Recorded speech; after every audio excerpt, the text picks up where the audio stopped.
1, start pressed. So good afternoon, everybody. You're welcome to Attention-Based Training Program Week 4. So we're almost halfway through the 8-week program. I hope you're getting something from it at the moment and that you're managing to practice.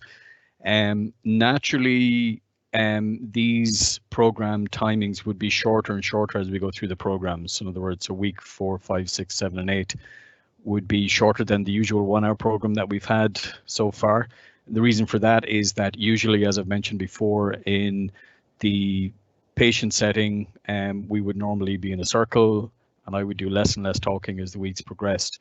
And obviously we have a different kind of platform for this type of program, which is using MS Teams. So I would expect maybe this session to be slightly shorter than the usual programs. But we'll have the same type of format. So we'll do our usual body scan. We'll have the topic of the day. Then we'll have a 2-minute basic meditation practice. And then we'll have some Q&A. If you do have any questions, like we said last week, please do have a think about them now. And you can write them in the chat section. And I'll try and answer your questions then at that point, if you do have any questions at that point. So I'll give a minute or two at the end to see if you do have questions. If you do, we'll answer them. If not, no problem. We'll end the session there. So a little bit of a recap on last week's session, which was week 3. And really last week was about looking at the biology of anxiety, really, and all the different pieces of the mental and physical side of things that come together to really foment anxiety and give us physical symptoms of anxiety. And I think it's important for all of us to become familiar with these symptoms so that we understand where they're coming from.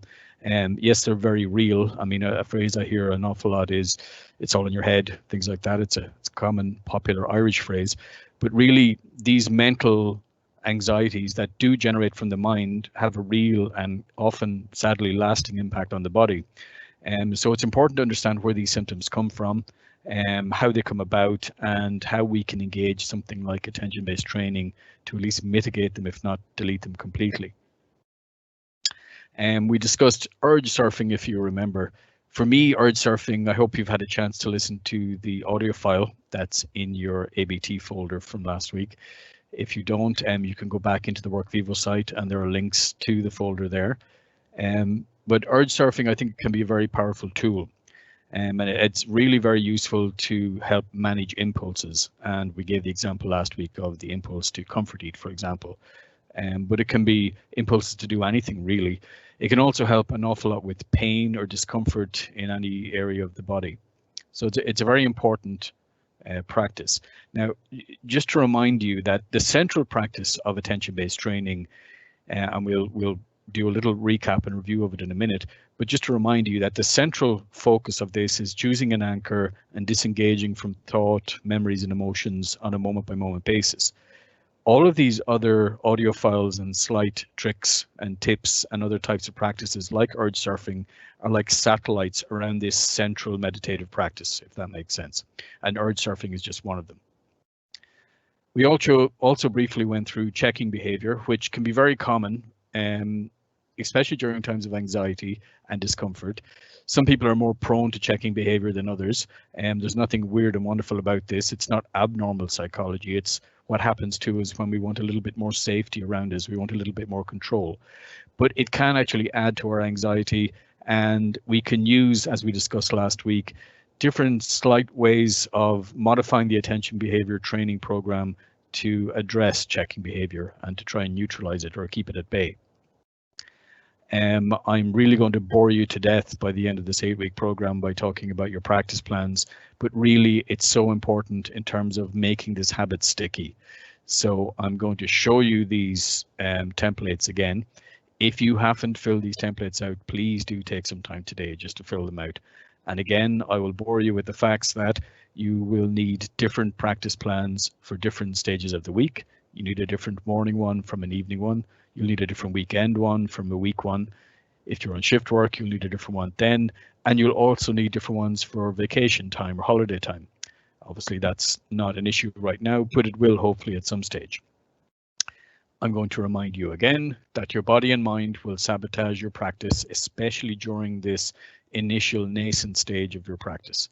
So the more we can put in terms of planning and pen onto paper, this will help us develop a stickier habit, which will help us sustain a habit in the long term after this 8-week program is finished. So again, if you have 5 or 10 minutes later on today and you haven't filled these templates out, please do give some thought to filling out these templates. And remember to reward yourself for engaging in this practice, because this is a very useful and helpful trick to help your mind attach to a habit and want to do it the next time. I thought it might be useful just to remind me and you of what the central attention-based training habit is. As I said, practices like urge surfing and the body scan, they're satellite practices around the central habit. The central habit is attention-based training itself. As you can see here, we use an anchor to try and help us disengage from thoughts, emotions, memories, and sensations on a second-by-second basis. So you hopefully now at this stage you will have chosen your anchor. Me personally, I prefer the breath to follow as an anchor, but you may prefer a chosen phrase, which is also called a mantra. The chosen phrase I'm recommending here is I am here now, but you can have any one that you prefer. In the past, we've used other ones such as Maranatha, for example. The point is that you use one of these anchors to engage or to help you disengage from the thoughts and distractions that will fill your mind during your practice. For this week, hopefully you have been trying to engage in 4 minutes in the morning and evening. Again, the central practice is starting your timer, assuming the meditation posture here that we've described, which is upright but not rigid. Set your timer, choose your anchor, which hopefully will be set for you now, either the breath or it will be the anchor of the chosen phrase. And then you just sit there and practice and continue to breathe normally. As the quote here says, we disengage from thought, emotion, sensations, and memories by returning to the anchor. And then your timer will go off and you're on with the day. So whether that's in the morning time or the evening time. Now, somebody asked a question, I think last week or the week before, about whether or not we can use this practice throughout the day. For me, I think you might remember I answered that this central practice bookends your day, or it should bookend your day. It should be in the morning time and the evening time. However, you should feel free to engage this practice throughout the day as many times as you want. So do it for 20 seconds or 120 seconds, it doesn't matter.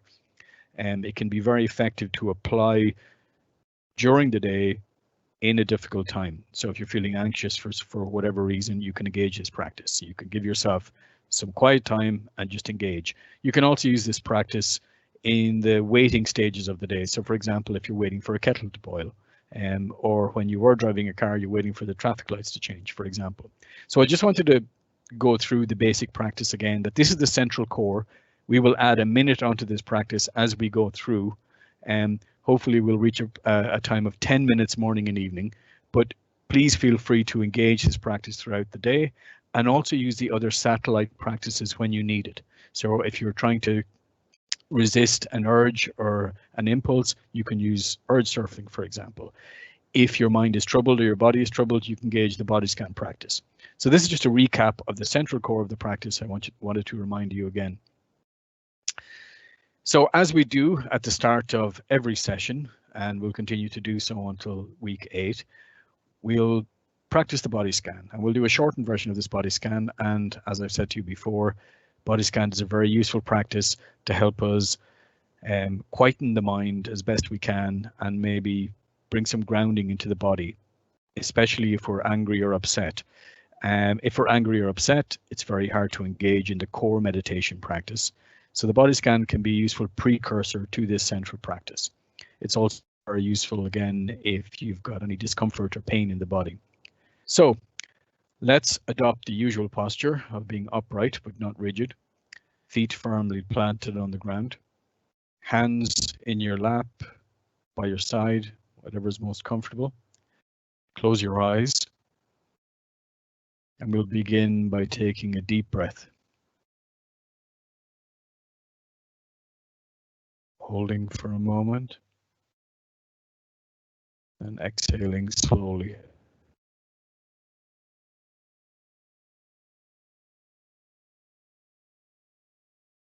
So as usual, we begin the body scan meditation by bringing our attention to the toes of the left foot.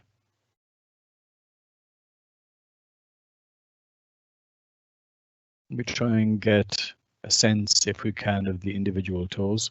Sometimes it's not possible, sometimes it is.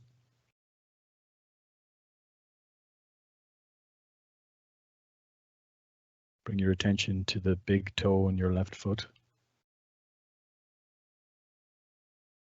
The upper part of the left foot, sole, the heel, the ankle.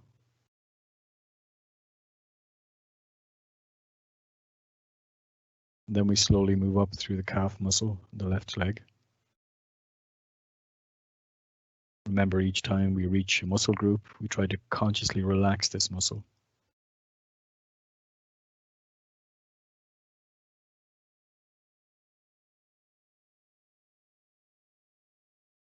From the left calf, then we go through the left knee.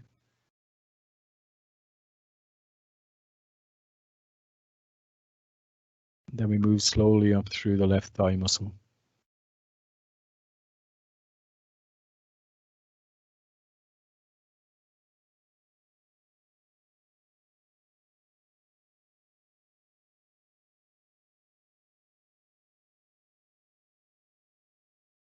Then at the top of the thigh muscle, in the thigh itself, we reach the left hip. And from the left hip, we go across the pelvis and down into the toes of the right foot.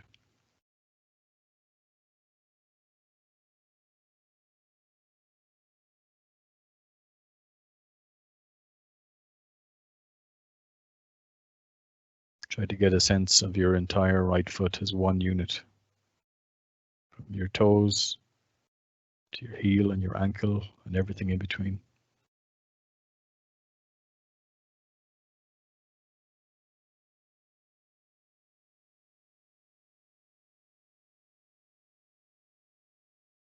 From your right ankle, we move up into the right calf muscle. We rest for a moment on the right knee.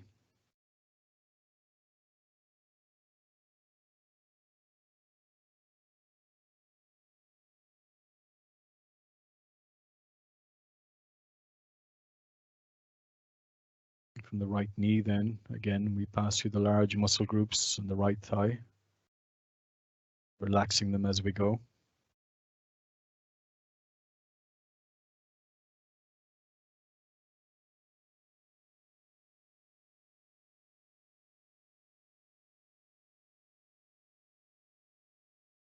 Till we reach the right hip.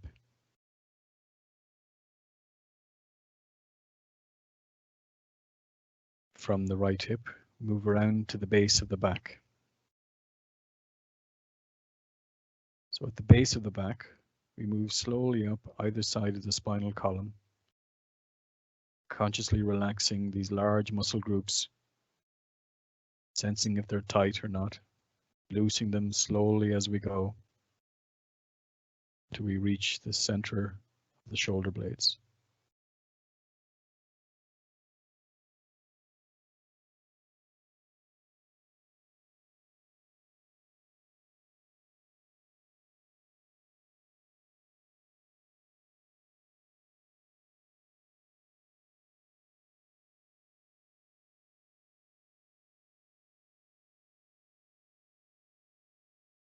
From the shoulder blades, we move up into the left shoulder,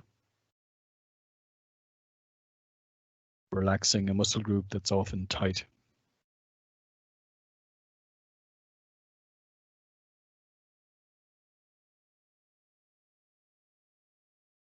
From the left shoulder, we move down to the tips of the fingers of the left hand.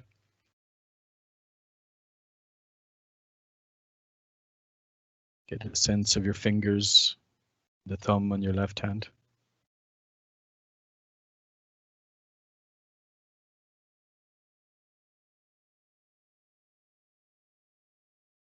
Feel the back of your left hand and the palm, the left wrist.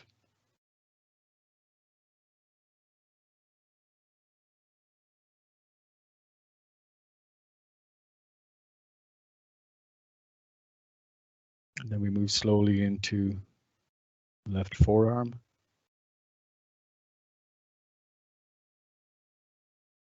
The elbow.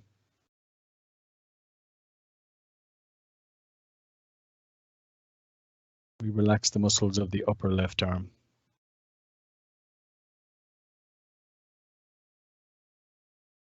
Remember to continue to breathe normally throughout.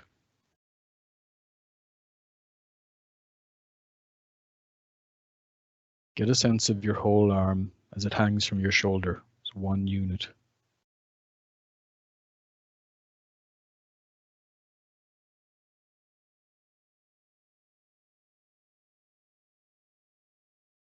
From the left shoulder, we move across to the right shoulder. Again, consciously relaxing the muscle group here.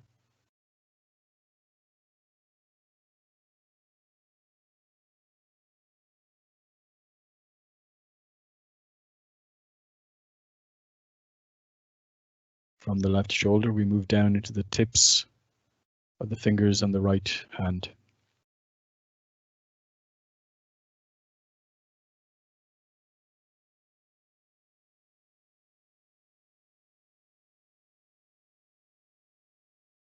Get a sense of your whole right hand as one unit, from the wrist to the fingers and everything in between.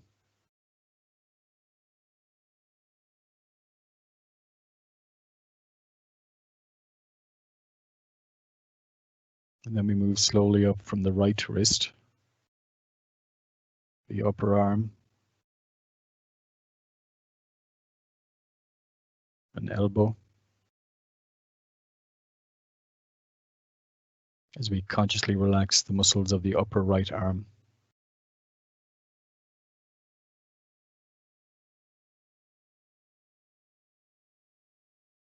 Again, get a sense of your entire right arm as one unit,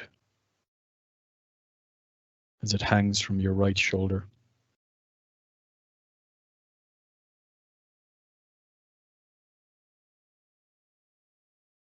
So from the right shoulder, then we move to the back of the neck, relaxing the tendons and the muscles here.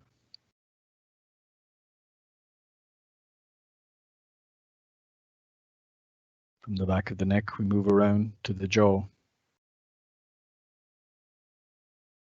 Relax the muscles either side of your jaw. Unclench your teeth if they're clenched. Let your jaw hang.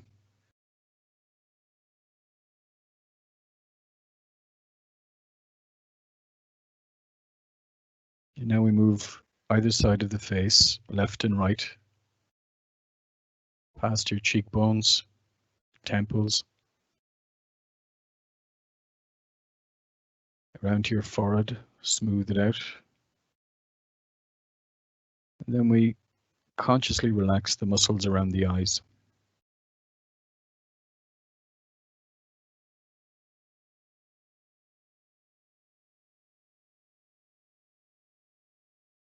And from the eyes, then we move around to the back of the head.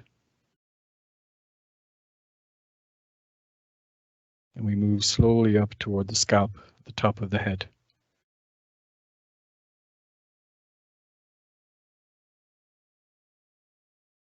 Feel your head as one unit as it sits on your neck.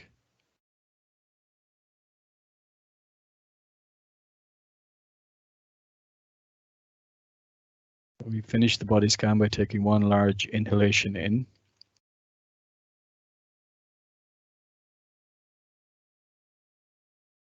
Before exhaling slowly.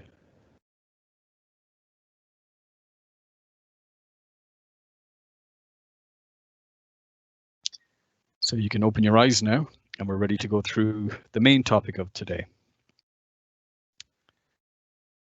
So, assuming you're still awake, I'm just going to briefly go through the basic topics that we're going to go through today. As before, we're not going to go through these areas because we could spend an entire day on each area. But we're going to go briefly through them. If you need or want any more information on any of these separate areas, you can contact me through the email at the end of the presentation. So the first thing we're going to discuss is something that you may or may not be familiar with, which is the concept of the twin arrows of suffering, which is really about primary and secondary pain. Then we'll briefly go into evaluations and judgment. So this is quite important when we're engaging our practice. The mind can open up the judgment and evaluation stage and start commenting on the body, on the internal environment, on the external environment. And again, we need to discuss that and how that might impact on self-judgment throughout the day. And I'm just going to describe really the anatomy of self-judgment and how it usually arises, and maybe how we can use attention-based training to try and mitigate that, adding to our anxiety during the day. And this is inherently linked to a concept of core beliefs, which is a part of cognitive behavioral theory, which again I'll briefly describe to you. And how these core beliefs can lead into negative types of thinking, which in turn add to our anxiety. So you can see by this stark image here that I'm going to talk about the twin arrows of suffering. And what we're talking about here are two arrows, as the image suggests, primary and secondary pain, represented by two separate arrows. So I want you to think of this analogy. Imagine you're walking down the street, and out of the blue, an arrow comes through the air and hits you in the chest. Now, in this analogy, an arrow hitting in the chest is going to be significantly painful. It's going to hurt, but you're walking down the street minding your own business. You didn't ask to be hit with this arrow. This arrow hits you. It's beyond your control. It's unavoidable. So in this analogy, the first arrow or primary pain is usually beyond your control. So for example, it could be a headache, it could be a damaged knee, it could be some internal process that's going on for whatever reason. The point is that primary pain, or the first arrow of suffering, is beyond our control usually and unavoidable. However, the most important aspect of this analogy is the second arrow and what's called secondary pain. And this is entirely avoidable. So you can see here that with the second arrow and the second analogy of the second arrow, we shoot ourselves. And if you shoot yourself, then this is very much within your control and is avoidable. And I find from my own personal experience with pain and from dealing with clients and patients with different types of pain, including chronic pain, that it's the secondary suffering or the second arrow that we shoot ourselves with that really exacerbates pain and suffering. So not just physical pain, but also mental pain.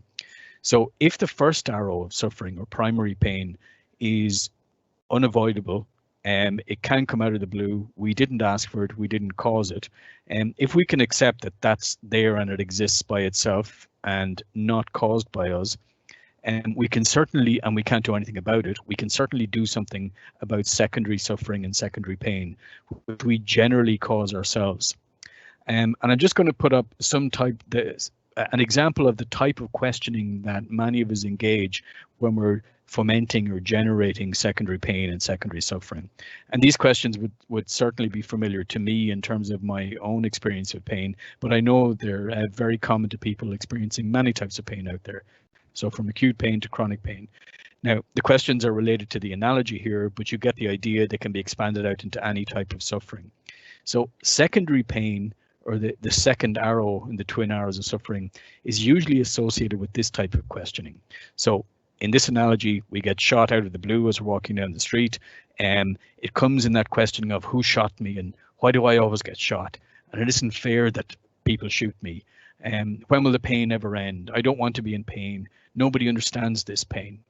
So many of you might be able to recognize that kind of questioning. And you can imagine that if this type of questioning, it can go on semi-consciously, unconsciously, or it can be very conscious. Either way, if it occurs frequently and on a daily basis for months, and sometimes for many individuals, often years, you can imagine how this type of suffering adds to the unavoidable pain that is the primary pain, which is the arrow in this analogy. But again, it could be any type of physical ailment, such as migraine, headache, for example. So we can see that this type of mental anguish adds and exacerbates the primary and initial pain. So for me, attention-based training can be used to actually uncouple this secondary arrow that causes the secondary type of pain. So again, just to remind you of the central core process here, that we're talking about choosing an anchor, which helps us disengage from whatever is distracting us on a moment by moment basis. We know the posture that we practice at least initially for the first 8 weeks. And we know roughly the routine that we get into by setting our timer. In this particular case, we're trying to use the attention-based training to stop the second arrow in the twin arrow analogy. And if we can stop this secondary suffering, then at least we can keep the unavoidable primary pain at a minimum and not exacerbate it. So again, we can use the process of attention-based training to uncouple or disengage from the questioning that will be associated with secondary pain. And I've just given you an example down below here that we can certainly use this practice for COVID-19 related pandemic issues. After all, nobody asked for this pandemic. We didn't ask to be infected with COVID-19. We didn't ask to be locked down. This primary pain is beyond our control. It's unavoidable. However, we can add significantly to this suffering by engaging in an internal dialogue and narrative that expands the secondary pain associated questions, like, it's not fair that I'm locked in, why can't I get out, I'm not infected, etc., etc. So you can use the attention-based training practice to uncouple and disengage from this kind of secondary suffering, which, as I said, only foments and exacerbates the initial unavoidable suffering. So I think this is a very useful practice. As I said, it's very, very useful and important for people who are experiencing any type of chronic illness. But it's also helpful for all of us during these anxious times. And I know I've certainly personally used this many, many times, often on a daily basis. It can also help us stop the habitual nature of secondary pain and suffering, because this type of inner monologue in terms of this secondary pain questioning, you can become a habit. So we can certainly use attention-based training tools and techniques to uncouple this habit. So the more we disengage from it, the less likely we are to generate this type of questioning in the first place. So I really would encourage you, thinking about the primary and secondary suffering, ask yourself the question, do you engage in this secondary type of suffering? Do you add to your existing pain? Do you add to your existing anxiety? Have a think about it later on today and maybe write it down in a notebook. It's useful to become aware of this, because many of us actually walk around blissfully unaware of this kind of questioning that we add to our unavoidable and initial pain. So one of the issues that, if you are continue to practice attention-based training or any type of meditative practice, you'll have noticed that your brain is constantly evaluating the internal and external environment. So it will be complaining about the distractions we spoke about last week, or it will be projecting into the future and evaluating whatever might be coming up there, or it's evaluating the past. So I just want to dig a little bit deeper into these types of evaluations. And the one that I really want to focus on are self-evaluations, because these self-evaluations are really the kind of the kernel and the seeds of anxiety in general, and it can often be a helpful process to understand how we generate these self-judgments and self-evaluations, and how we can maybe use attention-based training again to disengage from these often unconscious practices. So this is very much a philosophical question, and it might seem that it doesn't have any place in something like an attention-based training program. As I said, it is very ethereal, it's a philosophical question, but I would really encourage you, if not now, maybe some later time today, maybe while you're in bed, to really have a think about this question, because it's something that we don't often ask ourselves, and we don't often dig down and drill into our conscious awareness about who we think we are. And I've found this useful again and again with clients and patients, and with myself. It can help us change perspective in terms of our perspective on who we are, our role in life, and our role during anxious and crisis periods such as the one that we're in right now. So my question to you would be, and obviously you're not going to answer any of these questions now, but have a think about it later. Who are you? What is this thing that is you? And are you really a whole collection of roles and labels? Is that who you really are? And if you think about it and you dig down deeper, will you find something else that's hiding underneath all these roles? So Are you a father? Are you a mother? Are you a brother, sister, friend, or colleague? Is that all you are? Is that your significant role? Is that the majority of your role? And what type of individual is this person that you call you? So are you generous? Are you largely optimistic? Are you largely happy? Or maybe you're pessimistic most of the time. Who are you behind closed doors? And only you can answer this question. Are you cautious? Are you an easygoing person? What other values do you have? What other attributes do you have? So will people describe you as a loyal or a ruthless individual? Are you ambitious? Again, who are you deep down behind closed doors? Perhaps you really stick to your title. Maybe you stick to your role in terms of your professional role. If you're a baker, is that all you are? If you're a news agent, is that all you are? Who would you be if we took these titles and labels from you? And then there's a citizenship idea, a nationalism idea. Are you a citizen of the earth, or are you Irish? Are you from the Middle East? Are you American? Are you African? Are you Asian? Is this who you are? Do you identify yourself by your culture and where you are in the world, where you were born into? So these are all questions that maybe more often than not we don't ask ourselves, and you might think it's irrelevant right now, but I promise you, if you dig down into this question and really look and try and answer this, you might find that you're more rounded than you thought you were, and there's actually a deeper version of you that exists without these labels. So are you really all of these things, or were they given to you, or was this just an accident of birth that you were born in Ireland and therefore you're Irish in a certain way, in a certain culture, maybe with a certain religion? How much, and this is a crucial question for me, how much of your self-worth and your self-judgment and self-esteem is based on all of these labels? So your professional role, where you were born, your cultural role, who you think you are as an individual, and who and what is the real version of you? So the reason I'm trying to highlight this question is because really the central theme of today is about evaluation, particularly self-evaluation, self-judgment, and how it can add to anxiety and interfere with our practice, such as attention-based training. And I would like you to get a better understanding of how you engage in these practices based on who you think you are in terms of self-judgment and your own self-worth. So in terms of the second part of this evaluative thinking that we go through, really mostly unconsciously throughout the day, but it's especially highlighted during our attention-based training. You'll find when you engage, and I hope you'll find at this point anyway, that whenever we try and quieten the mind, and we know from our practice that it's next to impossible to quieten this mind completely, we can get temporarily tranquil components, but the mind is always moving, it's always active.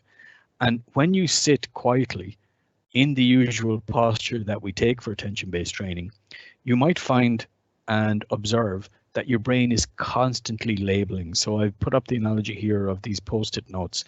It's as if the brain is constantly sticking a post-it note on everything that it observes internally and externally. It's constantly talking about what it likes, what it doesn't like, how it feels, how it doesn't want to feel, what it wants to happen, what it doesn't want to happen. The mind can project out into the future, where a lot of anxiety lies, especially in uncertain times such as now. And it can also regurgitate negative issues from the past. So for example, a negative conversation that you might have had with somebody, or maybe a mistake you made in the past. And the brain is constantly moving from the future to the past. And in the present, it's labeling and judging maybe your body, maybe your personality, maybe it's judging the people around you, maybe it's judging the house that you're in, maybe it's judging the noise and the distractions that are around you. It's labeling things good and bad, ugly or beautiful. It does this constantly. And this usually isn't a problem if we can disengage, a la our attention-based training practice. However, it can become a problem when these evaluations and judgments become sticky, especially about the self, and grow into larger narratives. So you can see from this image here that we can have very different images and perspectives on who we are as individuals inside and externally, so both physically, mentally, and on a personal level. And this can have a big impact on how we feel as a person. And it can certainly add to our anxiety. So it's important to understand where these evaluations and judgments come from, especially in relation to self. And it's important for us to know not only where they come from, but how we can use attention-based training to actually uncouple and disengage from these judgments. And if we can do this, then we can be more resilient in terms of larger external threats, such as a COVID-19 pandemic. So this is where we bring in the idea of core beliefs, and this comes from cognitive behavioral theory, which some of you may have come across before, which has also been used as cognitive behavioral therapy, or CBT. And this notion is concerned with core beliefs. And the idea is that self-judgments usually emerge from these core beliefs that we have inside. And usually, but not always, we generally develop these core beliefs in childhood, especially in relation to the significant adults around us. So again, I just want to focus on this slide. This is a busy slide, and you might see from the bottom here, I'll just move the cursor, that this theory was initially generated by a man called Aaron Beck, who's really the father of cognitive behavioral theory and cognitive behavioral therapy. And we're not going to go to an in-depth description of CBT, but I just want to describe how often our self-judgment comes from this kind of theory.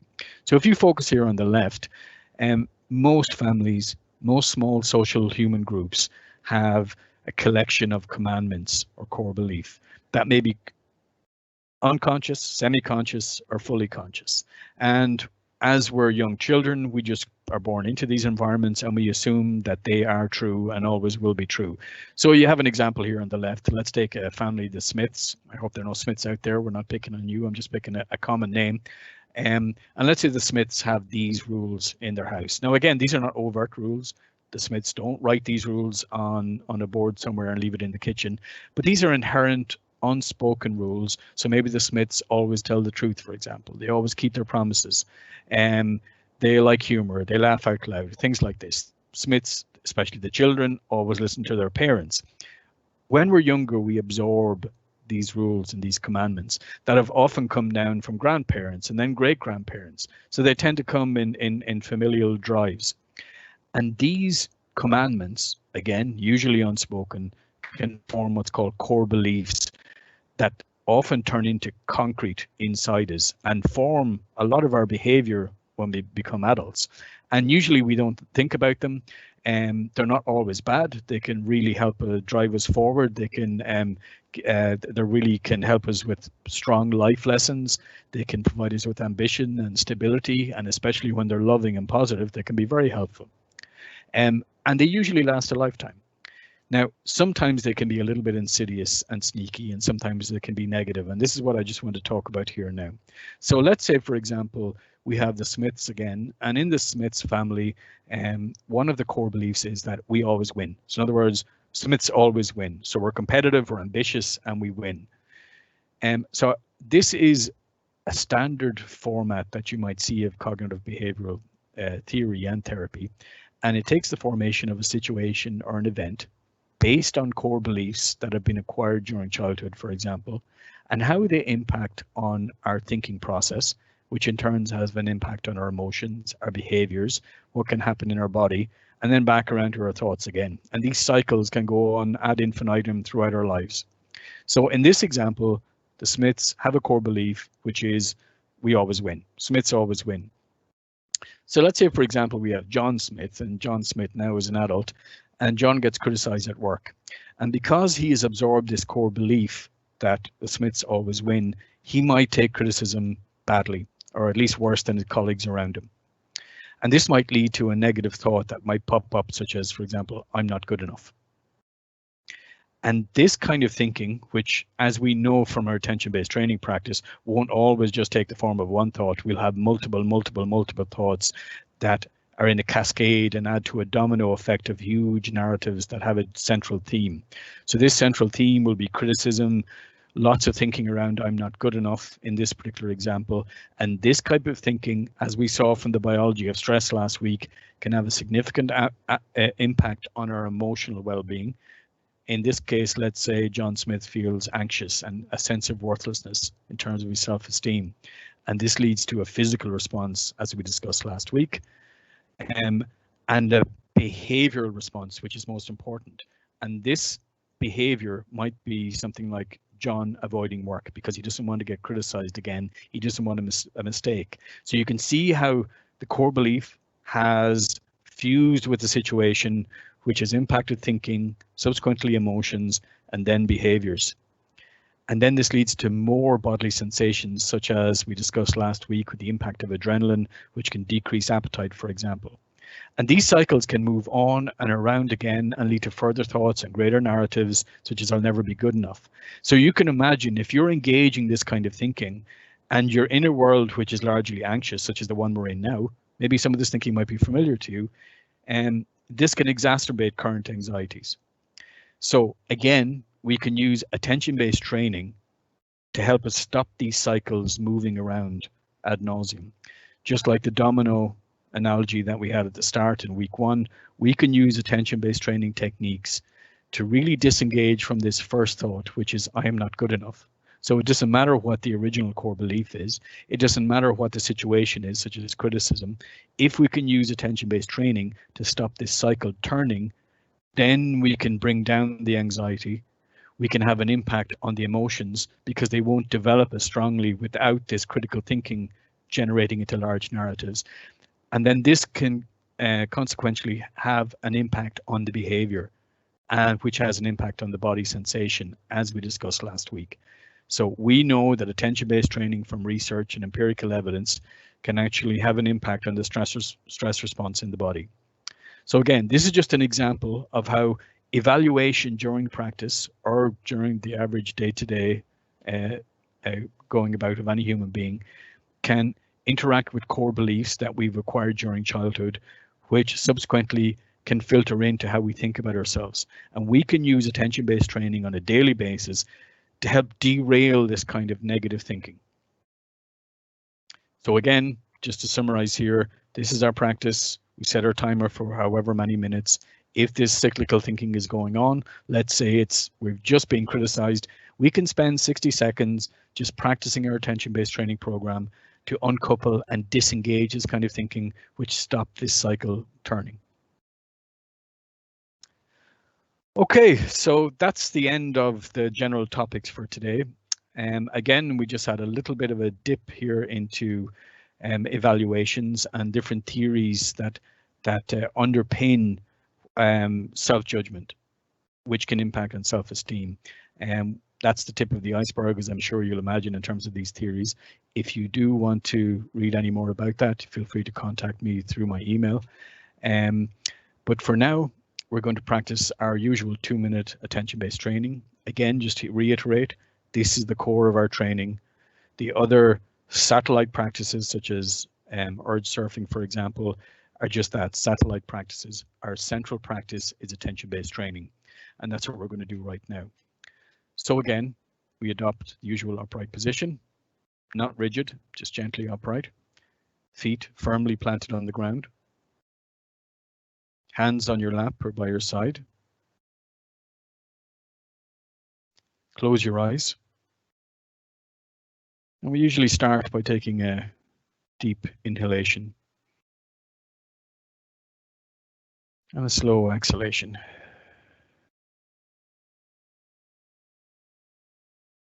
We'll adopt this posture for 2 minutes.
And that's the end of our 2-minute practice there.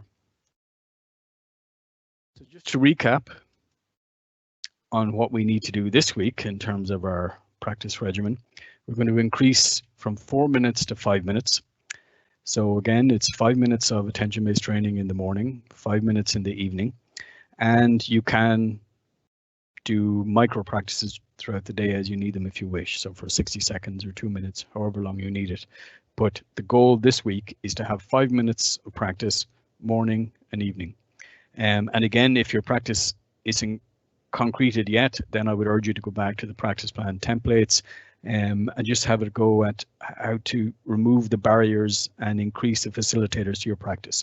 But the goal, as I said, is 5 minutes this week. And just a little recap of what we need to do for this week and based on what we talked about today. As I said, write down the barriers to your practice if you're having trouble reaching, let's say, the 4 minutes, which was the goal for last week, and try to find ways to get around these. Try and find the facilitators to your practice to help you engage. Have a look at this idea and this concept of core beliefs. Maybe your core beliefs are fine and they don't impact on how you feel about yourself. Maybe evaluations aren't an issue for you, but if they are, I would encourage you maybe to spend some time this evening just having a think about what the core beliefs in your family are or were and how they may be impacting who you think you are as a person at the moment.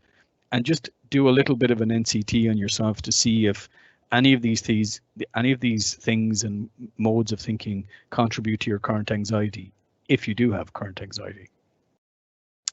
Remember, again, I'm going to bore you to death with many of these phrases here until we reach week 8. No such thing as a good or a bad practice. In fact, the more disengaged you can be during a practice, remember, that can often be a very good practice because you get more lifting weights and you develop the muscles in here in your mind in terms of developing acceptance and tolerance to distractions internally and externally. I'm just going to remind you again that we can't stop any of these biological processes. So these are ongoing processes. We can't stop them. What we do is we disengage from them on a moment by moment basis, whether they're thoughts, memories, emotions, or sensations. And as ever, each time you become distracted, you return to your anchor. And hopefully your anchor is set in stone now, whether that be the breath or a chosen phrase. So thanks very much for engaging again this week. It's my pleasure to conduct these sessions and hopefully you get something from it. If you do have any questions, please type them into the chat window. And if you don't, I'll see you next week and good luck with your practice. Remember, 5 minutes. Pork, I don't see any questions there. Okay. I think we're good. Yeah. Good to go then. Okay, thanks very much, Jane, and thanks everybody else for tuning in, and we'll see you next week. Take care.